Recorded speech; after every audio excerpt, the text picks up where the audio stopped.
आणि सगळ्यात लाडका शहाजी बापू पाटील.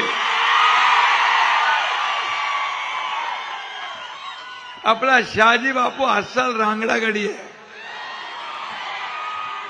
काय ती भाषा, काय ते डायलॉग, सगळं एकदम ओके.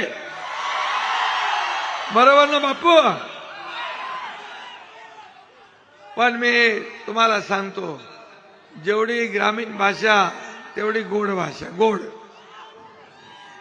त्याच्यात गोडवी जास्त आहे.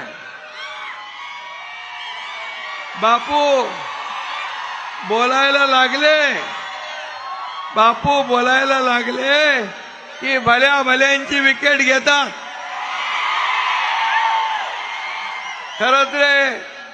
खरं तर ते आपल्या टीमचे महेंद्र धोनी आहेत.